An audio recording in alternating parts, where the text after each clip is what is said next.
Les chauffeurs de taxi entrent à leur tour dans la danse, frappés, tout comme les chauffeurs routiers, par la hausse du prix du gazole. Ils manifestent ce matin à Paris. Partis d'Orly et de Roissy, ils convergent en ce moment vers la Tour Eiffel, provoquant sur les autoroutes de très importants bouchons, et ils promettent de bloquer une partie de la capitale cet après-midi. Le point tout de suite avec Jacques Cardoz et Sylvain Daubat. Ce ne sera sûrement pas leur meilleure course de l'année, mais probablement l'une de celles dont ils se souviendront le plus. De mémoire de taxis parisiens, cela faisait bien longtemps qu'une telle mobilisation n'avait eu lieu dans la capitale. Près de 500 taxis ici à Roissy, 200 à Orly ou sur l'autoroute A13.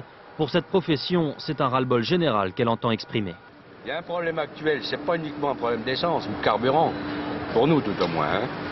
C'est un problème de tout, il y en a ras-le-bol.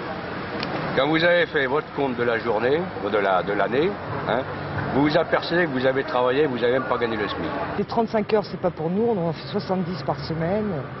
Je trouve que c'est beaucoup et puis je vous dis, le carburant, là, c'est trop quoi. Le pétrole qui grimpe, c'est l'OP, qui c'est les gagnants, c'est Bercy. Si le problème de la taxe sur le carburant est bien la goutte qui a fait déborder leur réservoir, les revendications sont multiples. Elles concernent notamment leurs charges sociales. Pour essayer d'avoir un dégrèvement sur nos charges sociales, avoir une augmentation de 3% immédiatement, avoir aussi des abaissements sur le gasoil s'il était possible. En ce moment même, tous convergent vers Paris. Les autoroutes A6, A13, A1 et A4 risquent d'être partiellement bloquées.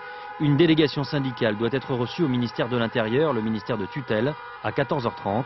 Les chauffeurs de taxi attendent de ce rendez-vous des propositions concrètes et des mesures immédiates sur le prix des carburants.